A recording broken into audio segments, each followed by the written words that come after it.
In this episode, we're going to be doing something slightly different.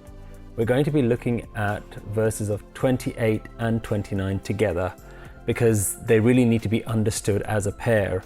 And in these two verses, the Guru is going to give us some fantastic insights into our minds and how we think.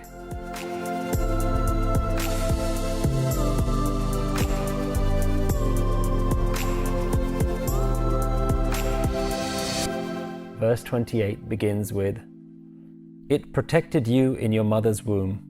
Why does your mind forget that? Why does your mind forget the great giver who gave nourishment in the fire? Nothing can harm the one whom it has connected with.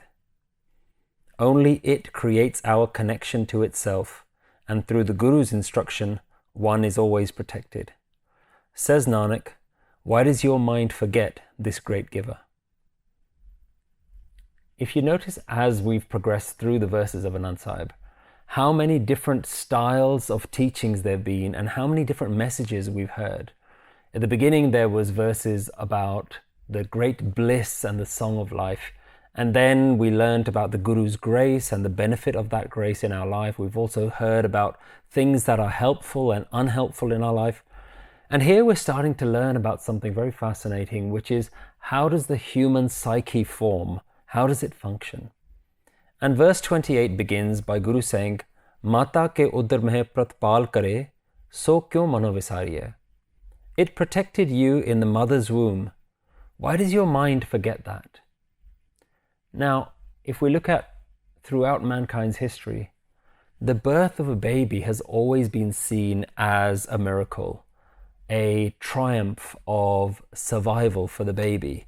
Because during fetal development, there are so many things that can go wrong. The baby is not guaranteed to survive. The baby is in a very delicate state, and there are so many different complications that can arise. And even now, with all the modern advances in technology and the sciences and medicine, even now, during the first 3 months of pregnancy, most people are quite cautious to announce their pregnancy because they know that the baby is in its most vulnerable state. The risk of the baby not surviving is so much higher. And so this way of thinking here is being described as though the baby is in the flames of the womb. Because if we think about it, in the womb, no one can help you. There is very little that can be done to protect the baby. Very little can be done to nurture the unborn child. It's in the stomach, in the womb, and for a while it's even hanging upside down. And we realize, if we think about it, that nature is really taking care of this entire miracle. Nature is looking after the baby. Nature is caring for it. It gives it all the food that it needs and gives it all the protection that it needs as well. And it's always been thought that during this time is when you are most connected with that nature, with that spirit and energy of life itself. During the time that you're in the womb, that's when you're constantly connected. You have nothing else to distract you. The only thing that's going on is an interaction between you in your smallest and most vulnerable state, connected with the power of life itself. And it's almost as though you're in a meditative state, and that meditative state is protecting you. And after 9 or 10 months in the womb, it's this protected connection that you have with life allowing you to be protected from all the complications. It's only when life has allowed you to be protected for all of those 9 or 10 months do you then get born? Do you then have the chance to escape from the risks and the fire of the womb? And so in this state, think about how life has managed to grow you from a single cell into an entire body. I mean, it's really a miracle when you take time to process it. You were a single cell, and from that, the entire human body was created with all the wonderful things that the human body can do and all the different organs. And who did that? How did that happen? Life did that for you. Nature did that for you. It's not your mother that did that. It's not your father. It's not your siblings. It's not the doctor in the hospital. It's life that really protected you. The question that's being asked here is, why do you forget that in the most vulnerable time, life was in charge? Life protected you and looked after and took care of every part of your development. One fascinating fact that really highlights this issue is when we realize that female babies are born with all their reproductive cells fully formed. And what that means is when your mother was born, the cell that made you was already in her the day that she was born. And what that means is when your mother was being formed in your grandmother's womb, the cell that made you was being formed. A part of you, the original first cell that made you, was in your mother and in your grandmother's womb. And so that means that you are at least 20 years older than you think you are. The very first cell that formed you has been around in your grandmother's womb. And the point that's being made here is, look how long life has looked after you. Look how long, way before you even understand yourself, much before your own birth, your own physical birth out of your mother's womb, way before that, life was looking after you, creating you, nurturing you. So this power of nature has been there with you right from birth, even before your birth. And the Guru is asking a very important question. In the next line, we see the same question being repeated. मन हो क्यों विसारिये ए वरदाता, जे अगन में आहार पहुँचावे? Why does your mind forget the great giver who gave nourishment in the fire?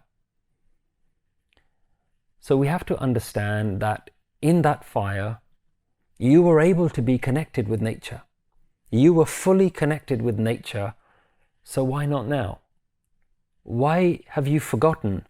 How can you forget what you really are? How can you forget your true home?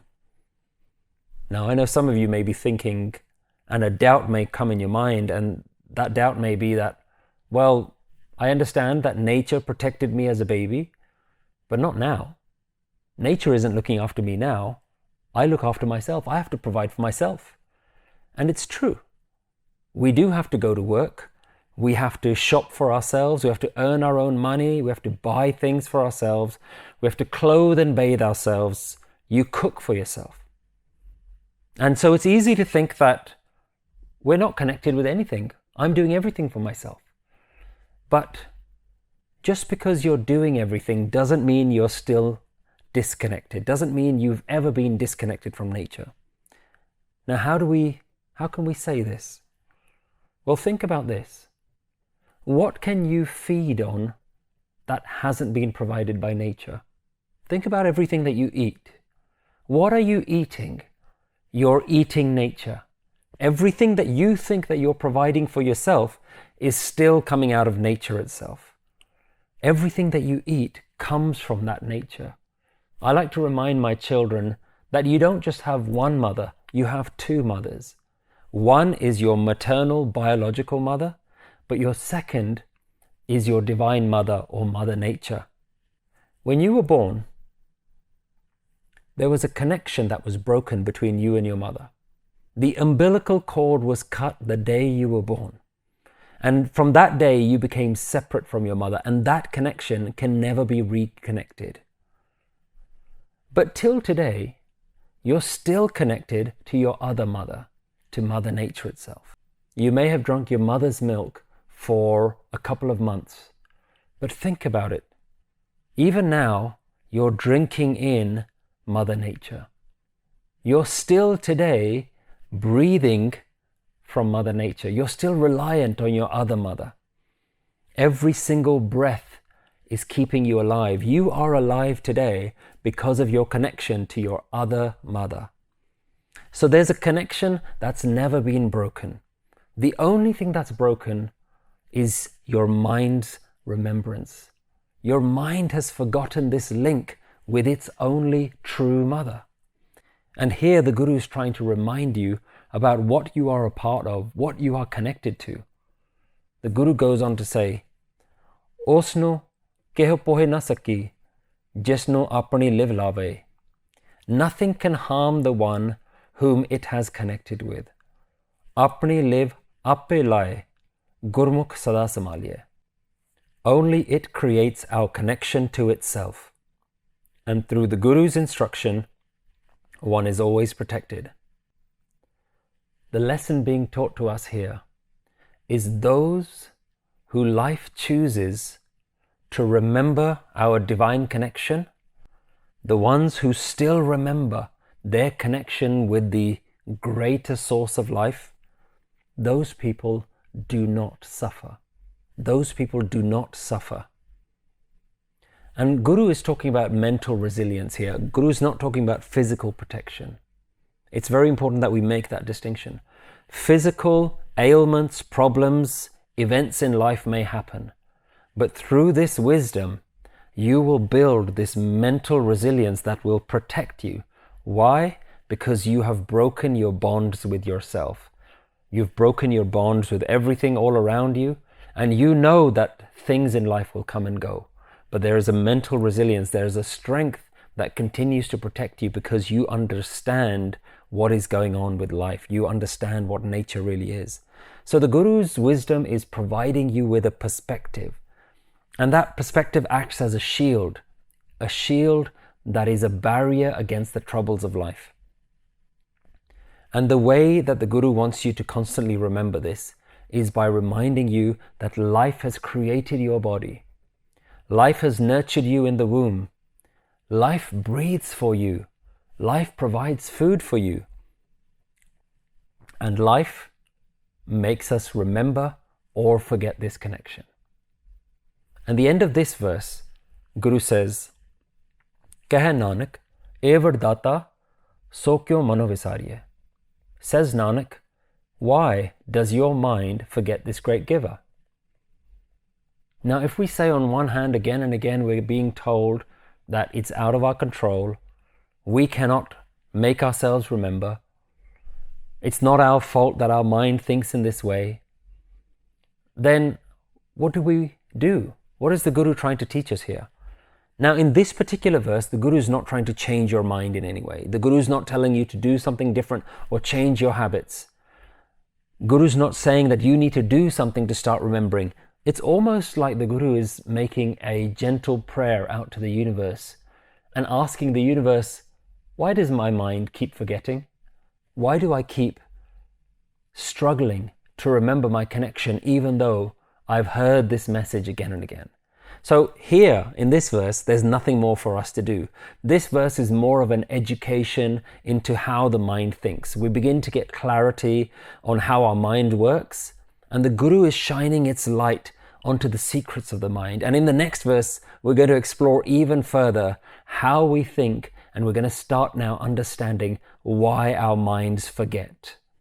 So in verse 29, the Guru starts by saying, just like the fire inside the womb, such is Maya on the outside. The fire and Maya are just the same. Such is the game of the Creator. By its will, we are born, and our families are pleased and rejoice.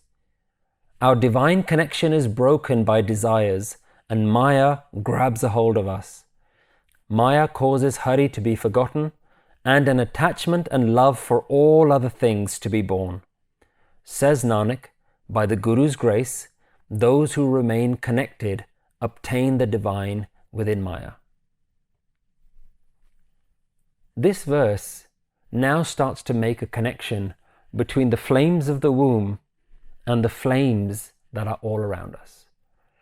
And while we may have been protected in the womb from the fire, from the difficulties, from the risks of being born, it seems that once we're born, the world has devoured us, and the world continues to burn us with its flames.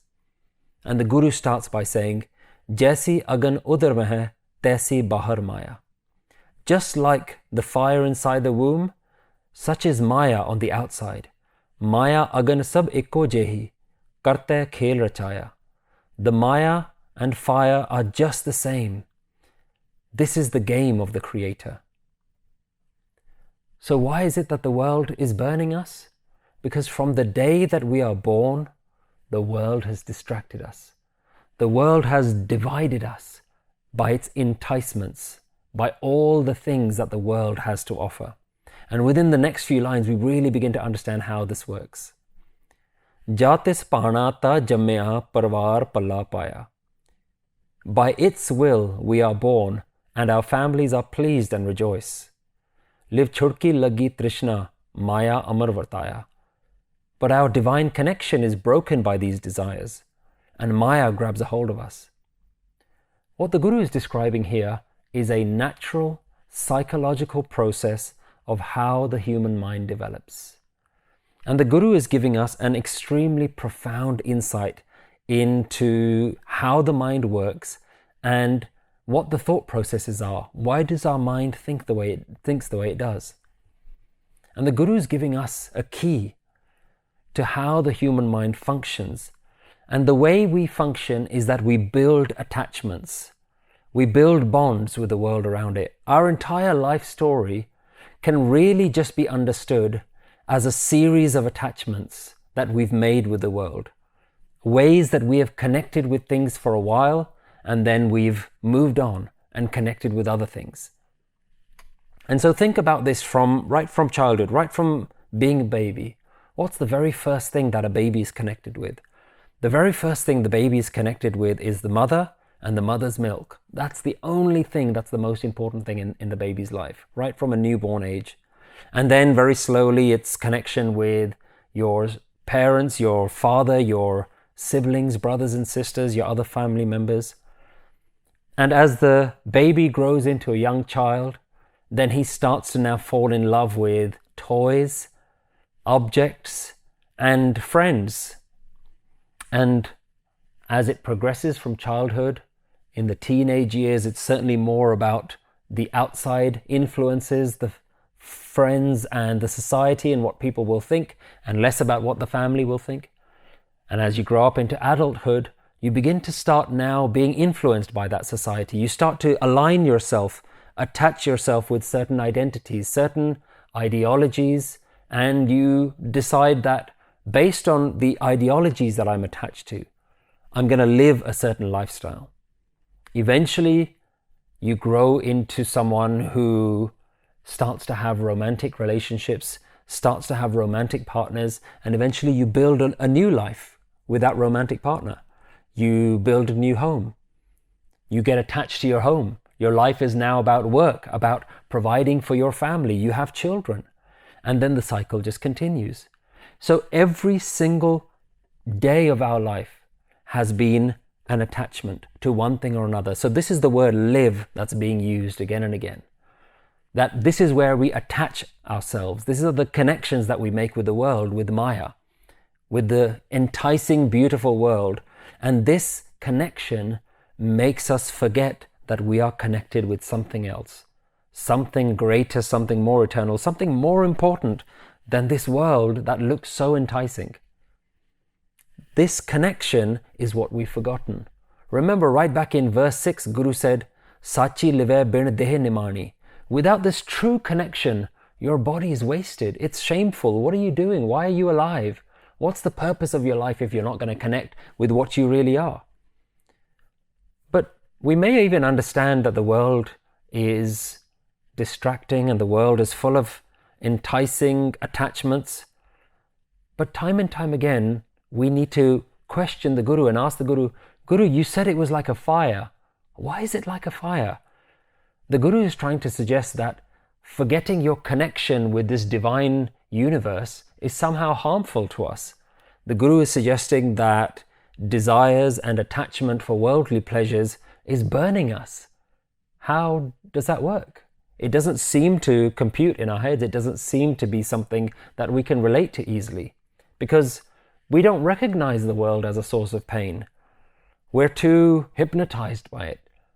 We're too dazzled by how amazing the world is. But the Guru is trying to remind you again and again, it looks nice, but it's a poison. It's a poison that tastes sweet and is slowly harming you on the inside. But we don't see the world in that way. We see the world as a source of pleasure, not a source of pain. And if we're in pain, if we're suffering, then our mind seems to think that it's because we don't have enough.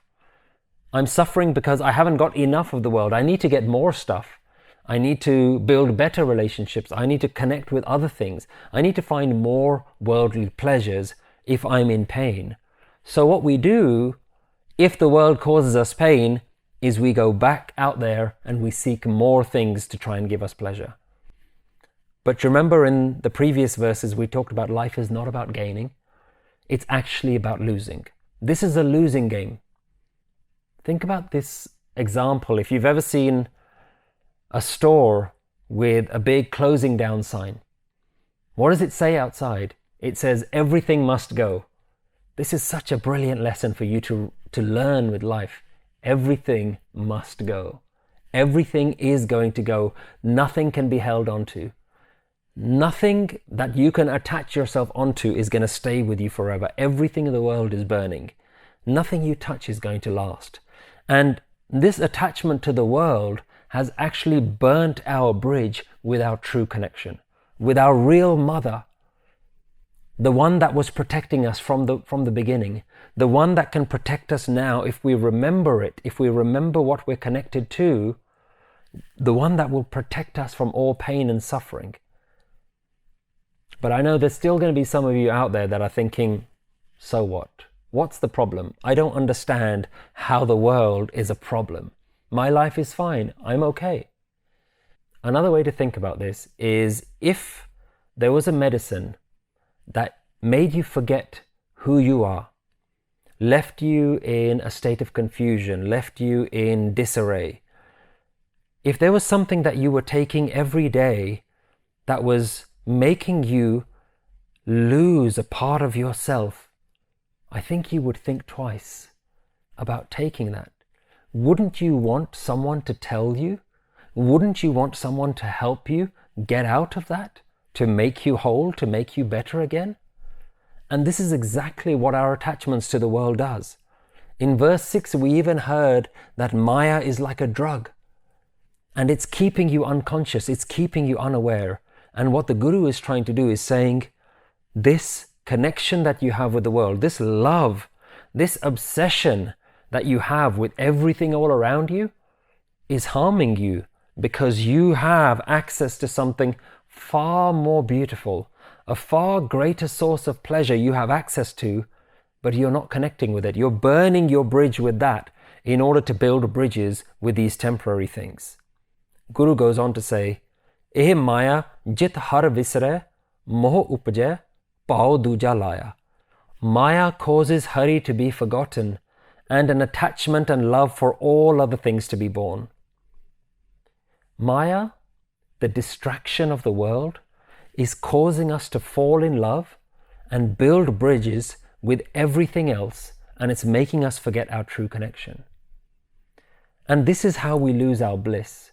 Remember what the purpose of this entire Anand Sahib is the song of bliss. It's trying to constantly show you, you have access to bliss, and these are the barriers. These are the things that are stopping you from having that eternal constant bliss. And this is how our connection with the world is the reason that we're losing our bliss. We have fallen in love with a sinking ship. We have made our home in a burning building. And everything that we connect with is going to go. And then we are surprised and we cry and we scream in pain when everything comes crashing down. When the bridges that we've built, we realize were not built on solid foundations. We realize we built a bridge with something that could never last. So, how do we begin to break these connections with the world? It seems that if we've been doing this our whole life, how do we actually start to show ourselves, our minds, how we function? How do we actually connect with that ultimate truth? I can give you a really simple analogy which shows you how your mind can actually go from this unconscious state to a conscious state. And you've done this process already once before. Think about when you were a child. There might have been an absolute favorite toy that you had. I know I've got young children, and there are toys that they absolutely love and they don't want anyone else to play with it and they don't want anyone else to touch it. You know, there might have been a toy when you were young that you fell asleep with and you wanted to wake up with, and whenever you felt uncomfortable, you wanted to have access to that toy, and that gave you a great source of comfort. Where's that toy now? Think about it in your own life. Think about how over time you just grew up and you slowly just lost your attachment to that toy.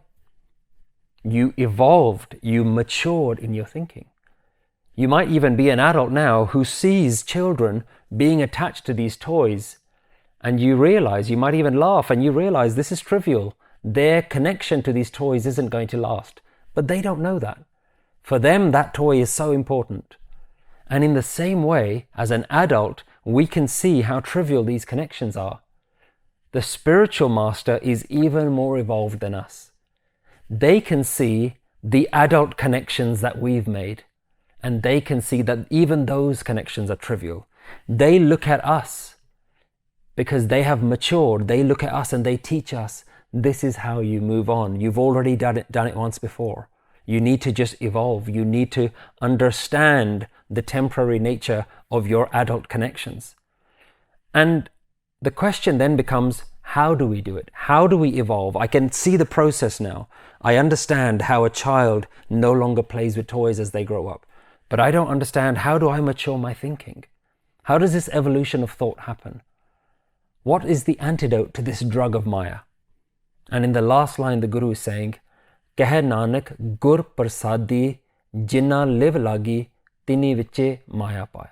Says Nanak, by the Guru's grace, those who remain connected obtain the divine within Maya. The Guru is the wisdom that puts out the flames of attachments and reconnects you to what you really are. That is the purpose of this wisdom. Let me say that again.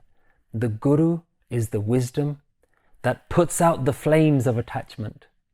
So all you need to do is continue to access this wisdom. Continue to remind yourself, this is not the ultimate reality. Allow the Guru to wash away with its cooling, soothing water. Allow it to wash away the flames. Allow it to soothe you so that you begin to understand what your life is really about, who you really are. And we don't need to break away from the world. We don't need to create an enemy out of it. We don't need to run away and say that we're not going to build any more attachments.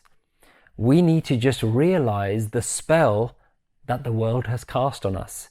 And once we see it, once we see what we have been missing, once the veil of illusion has been lifted, then you can no longer unsee it. You begin to now recognize what is really going on. And the Guru is constantly showing you that there is something behind all of these bright, shiny lights of the world. There is a spirit to life. And you are a part of it. And it's always been a part of you. It's always been with you.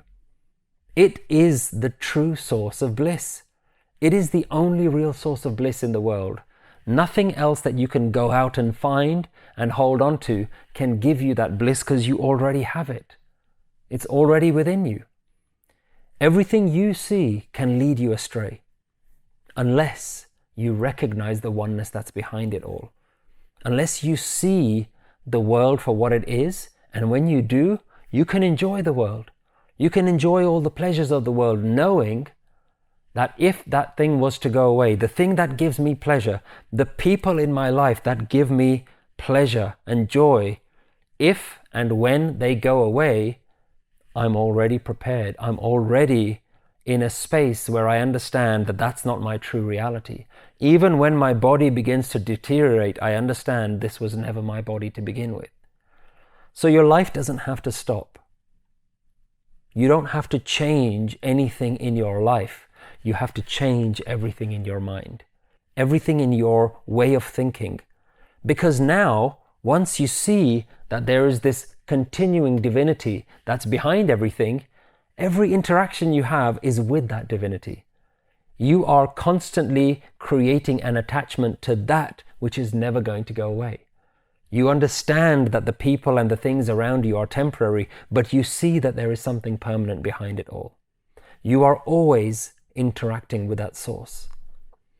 Because the truth is, this wisdom reconnects you to your true mother because you have never left that womb. You are still inside the womb of that divine mother. In this womb of life, there are flames of attachments that can burn you and that can harm you, but there's also a connection that can protect you. And even though things in life may come and go, even though there may be ups and downs, there is a wisdom that allows you to continue to be blissful because there is always a connection that you are a part of. Answer the following questions either by writing them down or discussing them in your groups. Are you able to relate to nature as your parent? What tools and techniques do you find useful to remember your connection with life? How can something that brings pleasure also bring you pain? What attachments have you been burnt from in the past or cause you pain now? What is a better way to think about the things and people that you love?